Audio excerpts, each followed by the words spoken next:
As the Microsoft Atlanta building rises into existence here in our city, we will all rise and shine together with the launch of Microsoft's The Garage Atlanta, showcasing the many thought-provoking artists and visionaries right within our company. The Garage Atlanta is committed to stoking creativity and innovation and building and fostering our Atlanta community. Learn from local artists, be inspired so we can all shine together. Rise and shine, Microsoft Atlanta. We'll meet you at the Garage.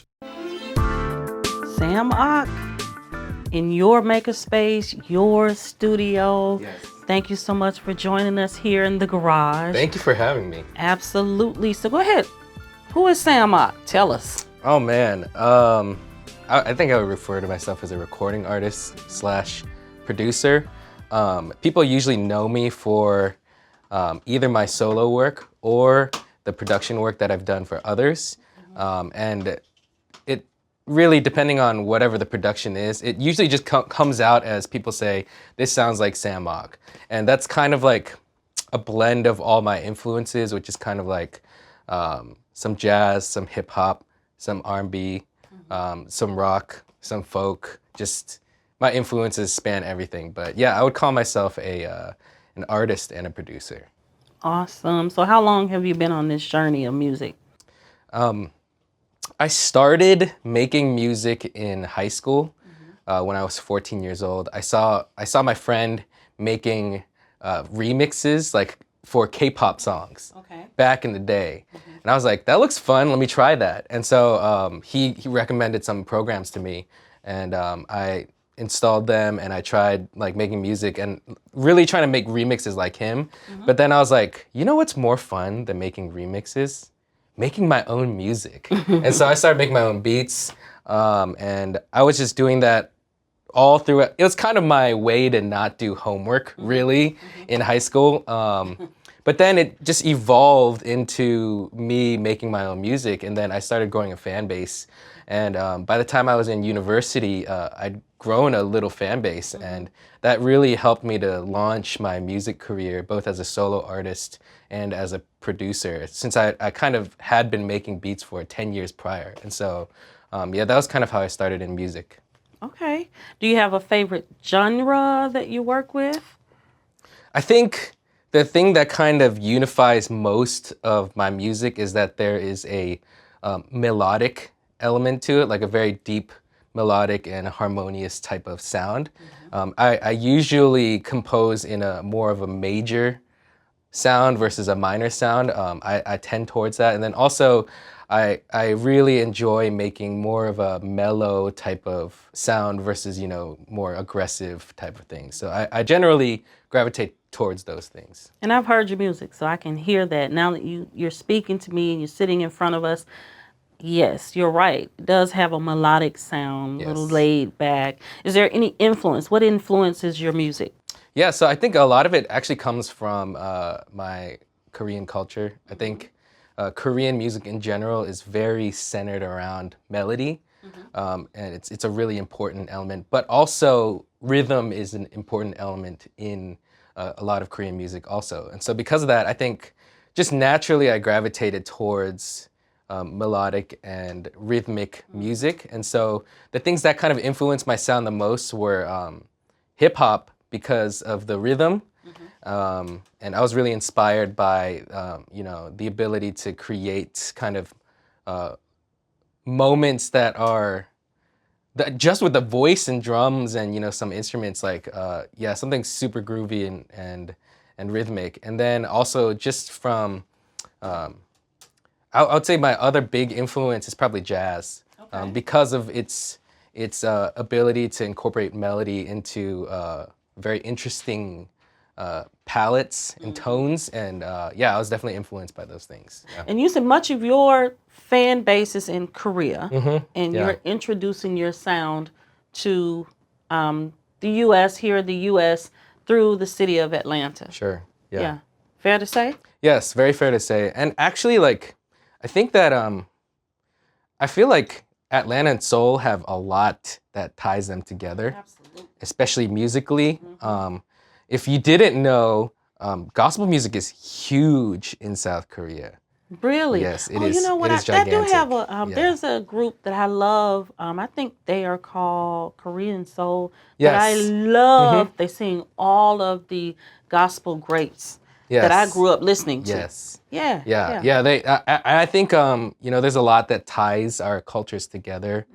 A long history of struggle, and then I think also an attachment to rhythm, and like soul stirring melody. Yeah. Like I think something about like crying out from like the depths of your soul, that there's like a deep connection to. So Yeah, I yeah, can tell like you've been playing in the church. yes. You're looking at Yes. the post like he's crying out from his soul. You got to Yes. match that energy. Match that Exactly. energy. Yeah. Yeah. So I grew up playing in the church, but it was mainly like kind of normal, I guess, CCM music, which it's not, it's kind of very straight.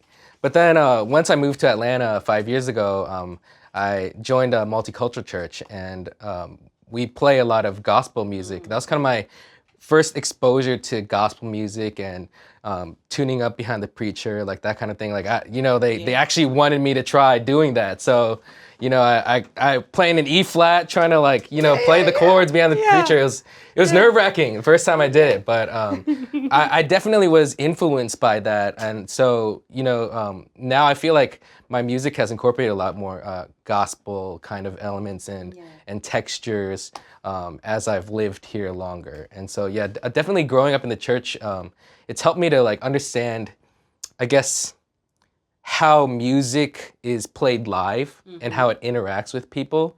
And I've definitely incorporated that kind of sound into my music. So even though a lot of it's like computer-based composition, it doesn't sound like it because I've been able to like kind of transform it into a more organic sounding thing. So in the church, do you play the piano, the keyboard, the Yeah, organ? mainly keys. Okay. Yeah. I Okay. try to do the organ, but I have mad respect for organ players because you're not just using two hands, you're using your feet also. Yeah. It's I have a family member that's an organist in the church, and he says it's totally different Yes. playing in the church on an organ than playing some of within the other genres. sure. It's- Like I think there's a big emphasis on being attentive to what's needed for the moment, Yeah. kind of like the energy of the moment. And so I do think that in gospel music, there's a lot of like the skill set that's required, the tools that are required are being able to execute at the moment exactly what's needed.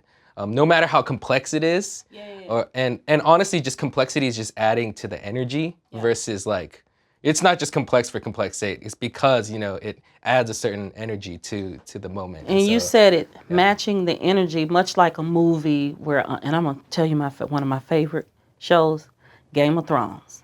I haven't watched it. Game I of haven't watched it. Thrones. And after the season ended or the series ended, they had the Game of Thrones experience, which is a musical experience, the score for the actual show. And you can, without even watching the show, you can just feel it. You knew which scene complemented that particular Yes. music. And it's the same thing as you're mentioning your experience in the church. It's the soul, it's the essence of the message that's being shared in the moment. And you got to be quick with it. You got to be able to switch it. You got to bring it down when it's time to bring it down and crank it up when it's time to crank it up. Yeah. I think one of the things I also love about it is that, like particularly gospel music, is that it's such a blend of so many different influences that were kind of just made into their own. Yeah. Just because those are the only tools they had at the time, and so they took those tools and they turned it into something that's like honestly has inspired all music. All modern music, period. It would not sound the way it did if it weren't for the gospel tradition. Absolutely. Good call out. So we talked about where you are now in your music. Let's talk about the beginning. You've been in Atlanta for 5 years. Just tell me a little bit about your journey here to Atlanta. Sure. So I was born and raised in Maryland, actually, and around in Maryland there really isn't much of a music scene, but I found myself being drawn to making music. I think because I realized that it, like looking back, it was a way that I could express myself in a way where people could see me for who I was, and it was like kind of beyond all pretenses. Like because it's taking this deep part of you and then just kind of sharing it with the world, and it's in a way that you want to be heard versus what other people are saying about you.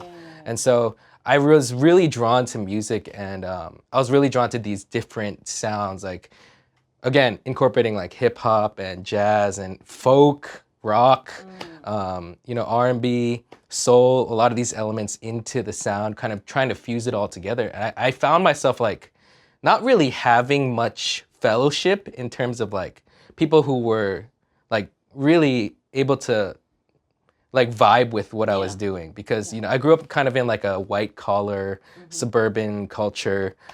Government contracting is very popular in Maryland, so because of that, it's all about kind of like stability, and I think even the music that people listen to reflects that. It's like either like whatever's popular or whatever just helps them like get through the day in terms of work, that kind of thing. And so because of that, I found myself, me and a few other guys actually, we banded together, and we were like, actually there are a couple other Korean American guys like me.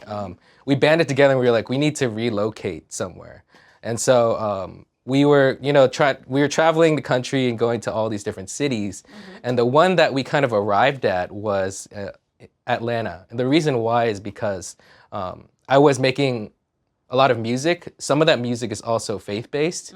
And Atlanta is kind of like a center for Christian hip-hop and a lot of Christian music. So because of that, that was one of the big reasons why I also decided to move here, is because it wasn't just a big center for music and culture in general, but also for like the faith-based community. And so that was something that drew me here initially. And since I've come here, I've found myself kind of flourishing in all these aspects. Oh, that's good to hear. Yeah. That Atlanta is the beacon Yes. of the South. For sure. That's what I'm talking about. Yeah. So let's talk about your tools. What do you use? How do we put things together and produce that sound? Sure. The brains of the operation is my laptop, where I kind of do most things digitally, but then I supplement the sound with all the various acoustic instruments around us, electric guitar, acoustic guitar, classical guitar, bass, tambourine, shakers, all this stuff. Exactly. We know that tambourine in the church. Yes. But mainly I'm just like a laptop and MIDI controller guy. This is my MIDI controller right here. But another thing that's been kind of essential, especially now in the pandemic, is I built a streaming PC.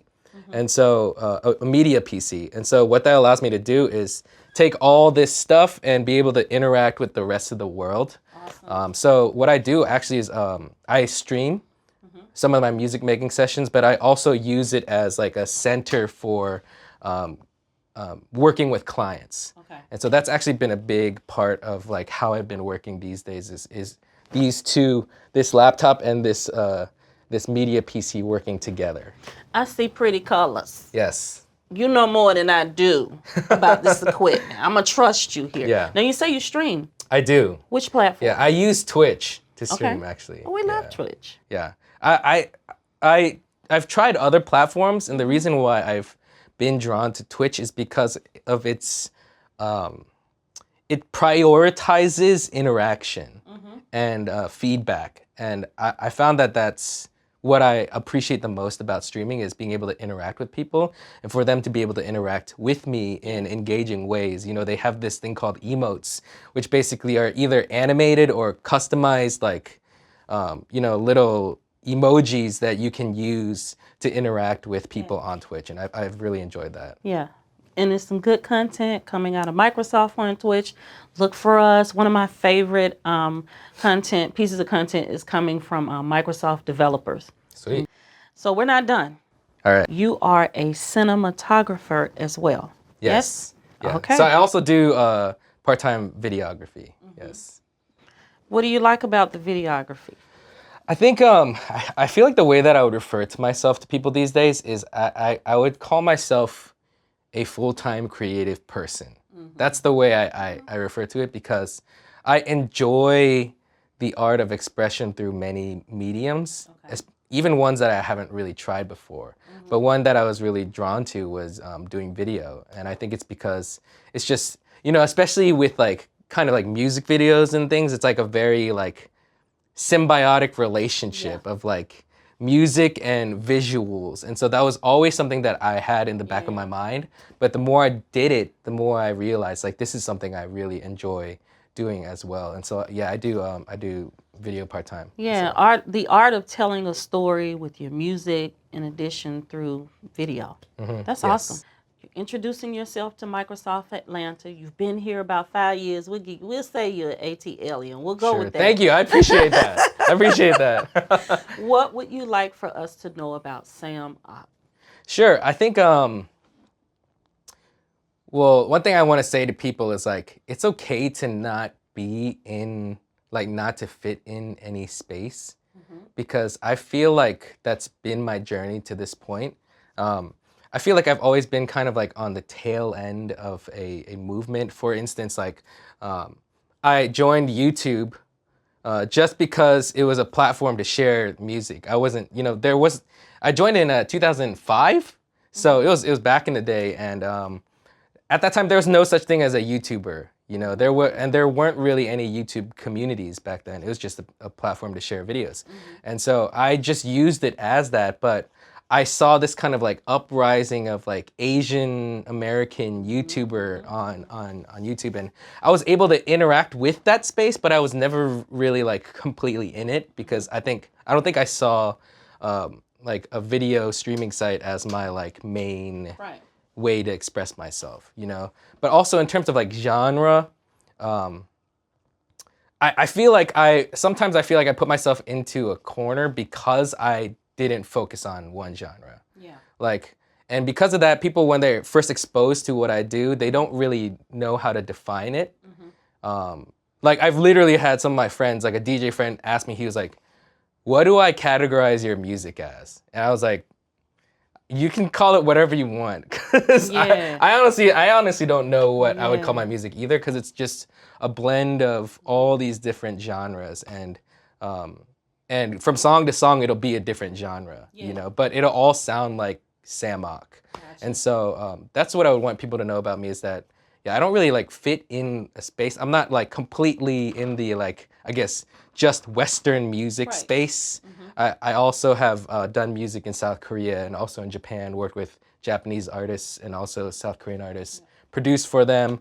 So I kind of see myself as kind of just in this like undefined kind of, and that's okay. It's all right. That's Absolutely. all I'm saying. Yeah.